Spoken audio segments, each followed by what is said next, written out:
Prepárense para escuchar una historia asombrosa, la historia de los soldados más leales, o más inesperados de Roma. Es el relato de una legión que luchó codo a codo con el mismísimo César, pero que, lo traicionó 2 veces. Oh no, ¿fue lealtad a la justicia o simplemente una rebelión? Hoy desvelaremos toda la verdad sobre la 13ª Legión. ¿Creían conocer la historia de Roma? Olvídense de todo lo que han oído, porque incluso en la popular serie, Roma, hay un enorme error sobre nuestros héroes. Los centuriones Lucio Boreno y Tito Pulón, de quienes el propio César escribió, no pertenecían a la 13ª, sino a la 11ª Legión. Y esto es solo una pequeña parte de los secretos que guarda la historia de esta legendaria formación. ¿Listos para conocer los detalles impactantes? Todo comenzó tras la victoria sobre Ariovisto al principio de la Guerra de las Galias. Mientras los veteranos endurecidos pasaban el invierno en la Galia, César regresó a su provincia, la Galia Cisalpina. Y allí, lejos del frente, reclutó 2 legiones completamente nuevas, la 13ª y la 14ª. Así comenzó la crónica de estas 2 unidades gloriosas, pero fue la 13ª la destinada a pasar a la historia como, quizás, la más legendaria. César unió a los reclutas con sus 6 legiones veteranas, que ya habían pasado por 1000 batallas en Hispania y en la propia Galia. Los novatos aún tenían que demostrar su valía y ganarse el respeto que ya poseían los antiguos guerreros. Semanas tras semanas, el ejército romano avanzaba, sometiendo tribu tras tribu. No fueron grandes batallas, sino más bien pequeñas escaramuzas, pero cada una de ellas se convirtió en el bautismo de fuego para la 13ª Legión. Aprendieron a luchar de sus compañeros experimentados, participando en la subyugación de las tribus sueciones, ambianos y belóvacos. Aprendieron a sobrevivir en una guerra real y despiadada. Pero la verdadera prueba estaba por venir. El siguiente enemigo fueron los nervios, una tribu que el propio César calificó como la más valiente de todos los galos. Él sabía que lucharían ferozmente y no estaba seguro de sus reclutas. Por eso, colocó a la 13ª y 14ª legiones en la reserva, detrás de las fuerzas principales. Y él tenía razón. Cuando los veteranos comenzaron a levantar una fortificación junto al río, los nervios y sus aliados atacaron por sorpresa. Los romanos fueron tomados por sorpresa. Los reclutas de la 13ª Legión ni siquiera comprendieron de inmediato que la batalla había comenzado. Cuando finalmente ascendieron a la cima de la colina varias horas después, ante sus ojos se presentó una escena de caos total. Las legiones romanas estaban rodeadas, los galos habían irrumpido en el campamento inacabado, SAQUEABAN los convoyes, y los romanos no militares, presas del pánico, intentaban huir. Incluso la caballería de la tribu de los Tréveros, que César consideraba la mejor de la Galia, y en la que confiaba especialmente, se dio a la fuga, decidiendo que todo había terminado. Parecía que el desenlace estaba sellado. Varios miles de galos avistaron a los legionarios en la colina y se lanzaron al ataque. Pero los centuriones de la 13ª Legión, esos hombres de hierro, restablecieron el orden rápidamente. Los novatos tomaron sus posiciones. Esta fue su primera batalla real, y de inmediato contra uno de los enemigos más peligrosos, y ¿saben qué? A pesar de todo el infierno a su alrededor, las 2 jóvenes legiones resistieron el embate con firmeza. Mientras tanto, sus compañeros más veteranos de la heroica 10ª Legión rompieron el ataque en otro sector. La victoria quedó en manos de los romanos. Y aunque la gloria principal fue para la 10ª, César en sus escritos destacó especialmente el coraje y la tenacidad de los reclutas. Para él fue un verdadero examen. Podrían haberse retirado, tenían la oportunidad de huir, vieron a otros escapar, pero en lugar de eso, eligieron luchar hasta el final. Esto solo lo esperaba de veteranos experimentados, pero de ninguna manera de noveles. Fue precisamente en esa masacre donde la 13ª Legión comenzó a forjar su reputación. Pasaron varios años y la autoridad de la legión no hizo más que crecer. César, al dirigirse a las tierras de la tribu de los Biturigios, de quienes esperaba una revuelta, llevó consigo a la 11ª y 13ª legiones. La mera aparición del ejército romano sofocó inmediatamente cualquier pensamiento de resistencia. César escribió que tomó ambas legiones porque el territorio de los Biturigios era demasiado extenso para una sola. Imaginen. Ya entonces valoraba tan altamente a la 13ª que consideró enviarla sola contra una tribu entera. Más tarde, en la legendaria batalla de Gergovia, Colocó a la 13ª legión junto a su querida 10ª para proteger el flanco. La legión se convirtió en la élite. Después de numerosas campañas, César dispersó sus tropas por toda la Galia para evitar que surgieran nuevas revueltas. Pero la verdadera amenaza no se gestaba entre los bárbaros. Maduraba en el corazón mismo de la República Romana. Tras la catástrofe de Carras, donde un enorme ejército romano fue aniquilado, el Senado, presa del miedo, ordenó a Pompeyo y a César que entregaran una legión cada uno para el frente oriental. Ambos obedecieron. Pompeyo entregó una de las suyas, y César, la 15ª, que se encontraba en la Galia Cisalpina. Pero, según el propio César, ambas legiones le pertenecían originalmente a él, pues la que entregó Pompeyo también había sido reclutada en la provincia de César. Entonces ordenó a la 13ª legión ocupar el lugar de la 15ª. Pero apenas unas semanas después se descubrió algo inaudito. Ambas legiones no fueron enviadas al este. Fueron entregadas bajo el mando de Pompeyo. El Senado ya no confiaba en César. ¿Por qué? Se había vuelto demasiado influyente después de sus victorias. Derrotó a Ariovisto, rey de los suevos, quien era aliado de Roma. Levantó 10 legiones, aunque el Senado solo había dado permiso para 4. Actuaba constantemente de forma independiente, desoyendo las órdenes de Roma. Pero, ¿fue un tirano o simplemente fue víctima de las circunstancias? Ariovisto había atacado a los aliados de Roma, y César se vio obligado a intervenir. A medida que la resistencia crecía, César tuvo que reclutar nuevas legiones. Pero si se hubiera sometido completamente al Senado, habría tenido que disolver su ejército y enfrentar un juicio por acciones que él mismo y el pueblo de Roma consideraban heroicas. Este evento se convirtió, quizás, en uno de los más controvertidos de la historia. Hasta el día de hoy los historiadores debaten acaloradamente. ¿Tenía razón César o realmente se había convertido en un tirano? César hizo un último intento. Envió otro mensajero al Senado, proponiendo disolver el ejército, pero solo si Pompeyo hacía lo mismo. El Senado, donde en ese momento ya dominaban los partidarios de Pompeyo, percibió esto como una declaración de guerra. A Pompeyo se le entregó inmediatamente el control total del ejército, y a César lo declararon enemigo del Estado. Desde ese momento, César comprendió, la paz era imposible. Comenzó a prepararse para su fatídica marcha sobre Roma. Y aquí surge la pregunta más intrigante. ¿Por qué precisamente la 13ª legión fue elegida para este paso de ESCABELLADO? Nadie conoce la razón exacta. Quizás todo se debió a una simple coincidencia. Era la única legión que se encontraba lo suficientemente cerca en ese momento. Cuando César la envió a la Galia Cisalpina, aún no sabía que la 15ª pasaría a manos de Pompeyo. Las legiones más experimentadas estaban lejos, en las profundidades de la Galia conquistada. Pero hay otra versión, mucho más hermosa. La 13ª legión había sido reclutada en el norte de Italia y estaba compuesta casi íntegramente por italianos. Esto pudo haber influido en la percepción. César marchaba sobre Roma con romanos, no con extranjeros. Pero, lo más probable es que todo fuera mucho más prosaico. La 13ª legión ya era una fuerza combativa, probada en crueles batallas, leal y dedicada. Y en ese momento, no existía en Roma fuerza capaz de oponérsele. La legión se acercó al río Rubicón. Era la frontera de Italia. Según una antigua ley, cualquier general que cruzara este río con un ejército declaraba la guerra a Roma. Cometía una traición imperdonable. Al amanecer, César se detuvo junto al agua.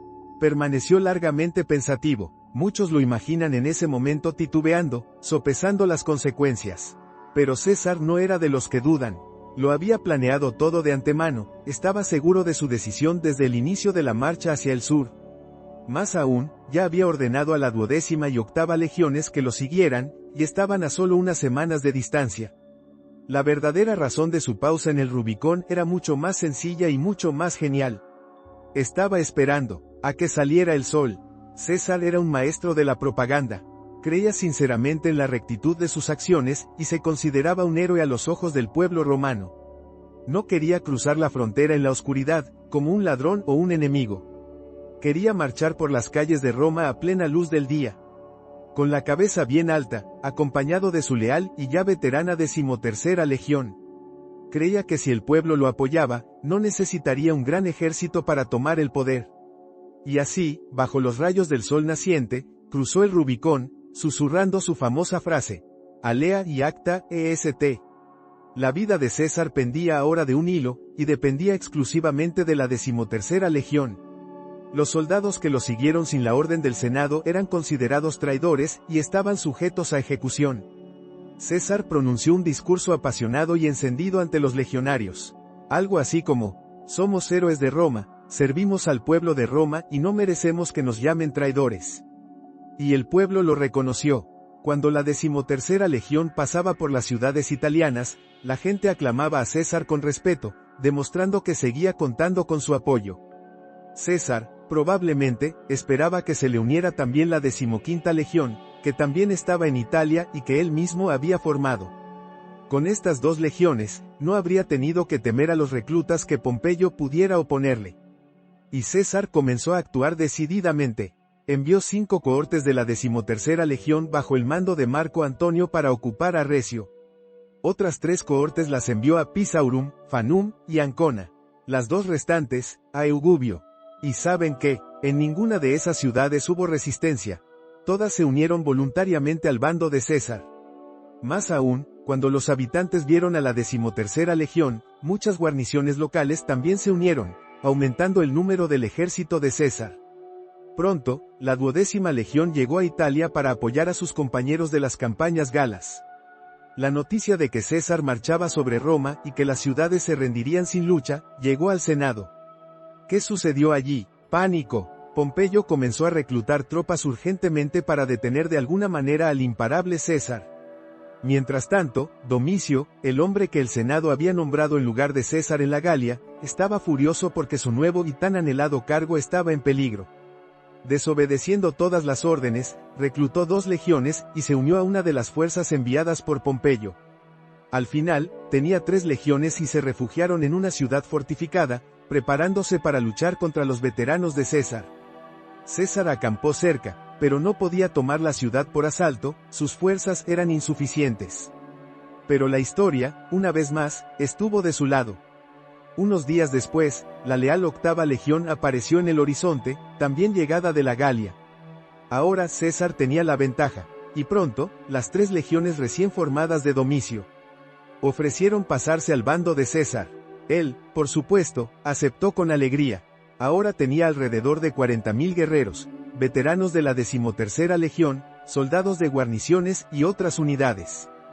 Cuando Pompeyo se enteró de esto, comprendió: detener semejante ejército era imposible. Junto con sus partidarios y senadores, huyó a Brundisium para luego cruzar a Grecia. Los acompañaba la mismísima 15ª Legión, en la que César había depositado sus esperanzas tan en vano. A pesar de esto, Italia ahora le pertenecía incondicionalmente a César. La guerra civil se encendía. La 13ª Legión y su hermana, la 14ª, recibieron la orden de marchar a Hispania para luchar contra las mejores tropas de Pompeyo en Ilerda. Y lo lograron. La victoria se obtuvo casi sin derramamiento de sangre. La legión permaneció acuartelada en Hispania por un tiempo.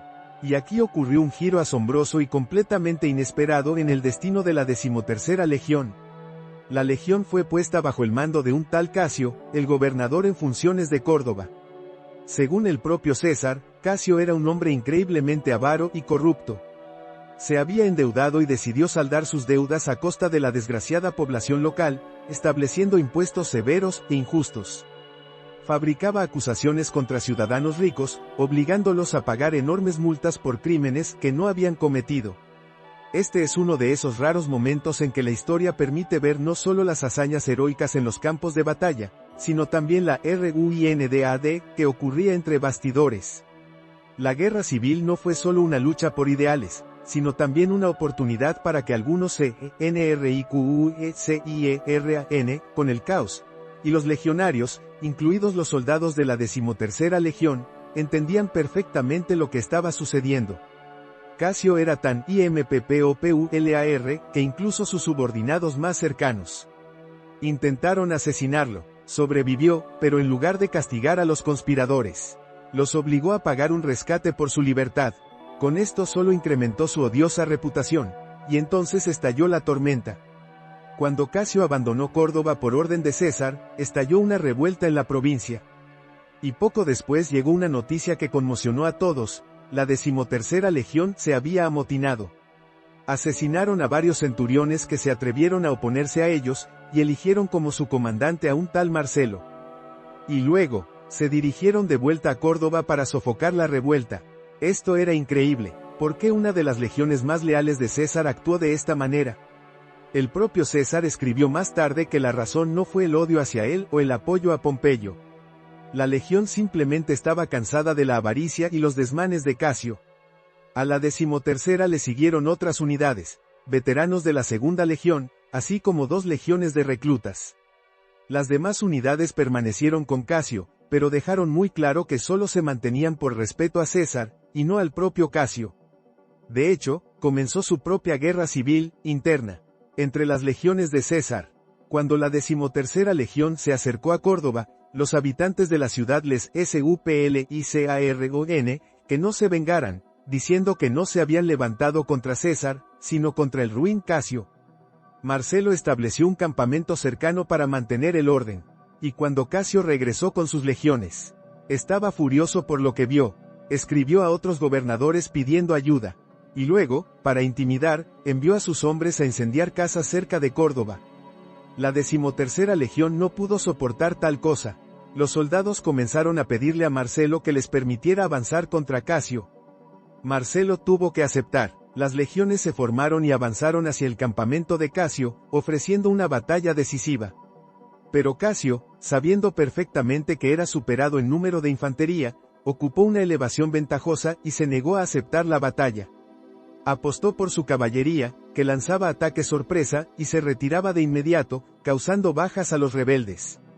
Pronto, Casio recibió refuerzos. Varios miles de soldados de provincias vecinas. Formalmente, todavía se le consideraba la principal autoridad en la región. Su ejército se hizo mucho más fuerte, pero aún así evitó un choque decisivo. César escribió que Casio temía a los veteranos de Marcelo, especialmente a los soldados de la 13ª legión, quienes para entonces ya se habían convertido en algunos de los más experimentados de todo el frente. Sin embargo, los ataques de la caballería continuaron, y en pocos días los rebeldes sufrieron nuevas bajas. Y entonces, cuando la situación llegó a su punto álgido, Lépido llegó al lugar del conflicto para poner orden. Trajo consigo alrededor de 3.500 legionarios, así como la misma cantidad de aliados y caballería. Lépido dio una orden estricta. Ambos comandantes debían cesar inmediatamente las hostilidades y entregarle sus legiones. Marcelo, mostrando su lealtad no a sí mismo sino a César, obedeció sin dudar. Entregó la 13ª y otras legiones a Lépido. Casio, por su parte, recibió la orden con desconfianza. Primero, porque sinceramente se creía en lo correcto. Y segundo, temía que la rápida capitulación de Marcelo inclinara a Lépido a su favor. Pero Lépido actuó con sabiduría. Se reunió personalmente con Casio y prometió que la decisión sería justa e imparcial. Con reticencia, pero Casio accedió y entregó las tropas. Después de esto, Lépido se dirigió a Córdoba para nombrar un nuevo gobernador de la provincia. Y Casio, él no fue con Lépido. Según César, en cambio, él abordó un barco para salvar todas las riquezas y el botín que había acumulado durante esos meses. Pero el destino, como riéndose, puso todo en su sitio.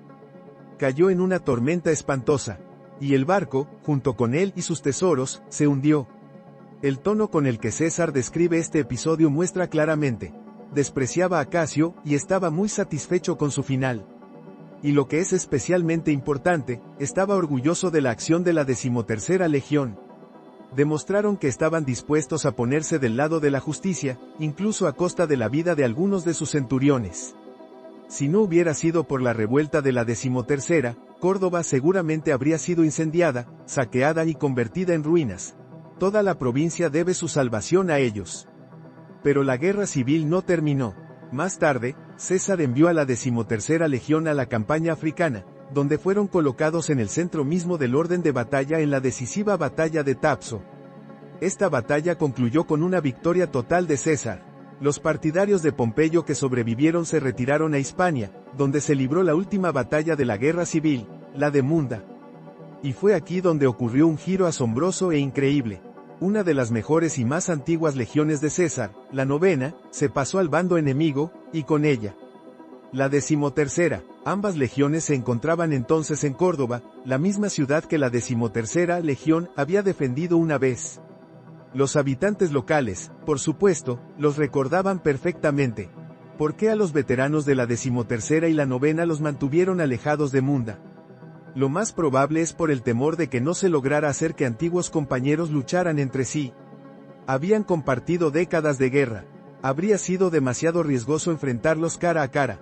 Si esto hubiera sucedido, dado que César ya estaba en minoría y en una posición desventajosa, la batalla podría haber terminado en una verdadera catástrofe para él. Sea como fuere, los pompeyanos que sobrevivieron a Munda huyeron a la 13ª legión y se refugiaron en Córdoba. César marchó tras ellos. Escribió que, al llegar a la ciudad, aceptó la capitulación de muchos esclavos y soldados, incluidos los de la 9ª legión. Pero la 13ª se preparaba para la defensa. La resistencia fue tan feroz que César tuvo que solicitar refuerzos. Al final, la ciudad cayó, y más de 20.000 personas fueron masacradas en el acto. Los vencedores estaban furiosos. Se puede suponer que entre los muertos había no pocos soldados de la 13ª. Los mismos que acompañaron a César al cruzar el Rubicón. Aquellos en quienes una vez confió más que en nadie. Tal es la cruel verdad de las guerras civiles. Es extremadamente difícil desentrañar estos eventos. Los motivos de la 9ª legión pueden entenderse. Sus veteranos debían haberse retirado hacía tiempo, y estaban decepcionados por las promesas vacías. Ya se habían amotinado una vez. Pero la 13ª, eso realmente sorprendió a todos.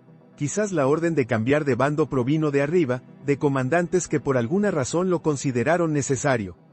Lo que sí es comprensible es su tenacidad en la defensa de Córdoba. Porque ya la habían defendido una vez.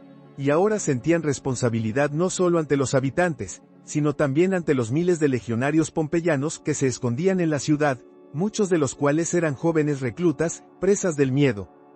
Al final, la mayor parte de la legión se rindió. Sus filas fueron reabastecidas. Y la legión sobrevivió. Pronto, como sabemos, César fue asesinado.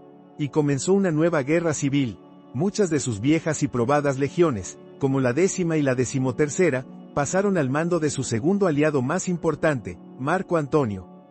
Las demás se unieron a su hijo adoptivo, Octaviano. Octaviano prefería no restaurar las legiones viejas y desgastadas, sino crear nuevas con los mismos números gloriosos. No tenía una 10ª, creó la suya. No había una 13ª, surgió una nueva. En algún momento existieron 2 DSIMOTERCERAS legiones. Pero en el año 30 a.C. apareció una nueva legión, la 13ª Gemina. Gemina significa gemelas. Este nombre se daba cuando dos legiones se fusionaban en una. Una de ellas era con certeza la legión original de César, la otra, la nueva legión de Octaviano. Cuando este último obtuvo el control de ambas, las unificó. Así surgió la 13ª Gemina, y la legión recibió su nuevo y simbólico nombre. La era de las guerras civiles llegó a su fin. Aproximadamente en el año 36 a.C., uno de los mejores generales de Octaviano, Marco Agripa, embarcó a las legiones. Y la 13ª estaba entre ellas. Se convirtieron en auténtica infantería de marina en las batallas navales de Mailae y Nauloco, obteniendo victorias en ambas. Más tarde, Octaviano recibió el título de Augusto y se convirtió en el único gobernante de Roma. El imperio necesitaba a sus héroes. En el año 15 a.C. estacionó a la 13ª legión en Recia, para proteger la frontera de uno de los enemigos más peligrosos del este. Y en el año 9 de nuestra era, algo terrible ocurrió. Un evento que sería recordado por siglos. 3 legiones romanas que habían cruzado el Rin, fueron completamente aniquiladas por las tribus germánicas. El bosque de Teutoburgo, la 13ª legión estaba cerca y, por supuesto, quedó conmocionada por esta noticia. Por primera vez, los bárbaros habían abierto una brecha en la frontera más segura y poderosa del imperio. Todo el sistema de defensa estaba amenazado. Las fronteras se reforzaron rápidamente, pero Roma no pudo olvidar tal deshonra. Mientras los germanos conservaran las 3 águilas de oro de las legiones caídas, era un recordatorio constante de debilidad y humillación. Pero el Imperio Romano sabía cómo vengarse. Apenas 4 años después, el genial Germánico se convirtió en el comandante de las legiones en el Rin. Una de sus legiones era la 13ª. Junto con las demás, llevó a cabo 3 campañas feroces, INCENDIANDO, y destruyendo los asentamientos germánicos, y logró lo que las legiones tanto anhelaban, recuperar las águilas perdidas. La 13ª Legión participó en la derrota de las mismas tribus que habían perpetrado la masacre. De las 3 águilas, lograron recuperar 2. La tercera nunca fue encontrada. Plutarco escribió que si a Germánico se le hubiera dado libertad total, habría conquistado toda Germania. Pero el objetivo de la campaña era otro, venganza por los caídos, y en esto tuvo un éxito completo. El emperador Tiberio convocó a Germánico a Roma y le concedió un triunfo. Y la 13ª Legión regresó a sus antiguas posiciones en el Rin con la sensación del deber cumplido hasta el final. Una legión nacida en el fuego de la guerra de las Galias, probada en el caos de la batalla del Sabis, leal compañera de César al cruzar el Rubicón, rebelde contra la corrupción, superviviente de la vorágine de la guerra civil, símbolo unificado de un nuevo imperio y vengadora de sus compañeros caídos. Esto sí que es una historia. La historia de la 13ª Legión, una legión que atravesó todas las épocas, pruebas y, hasta traiciones.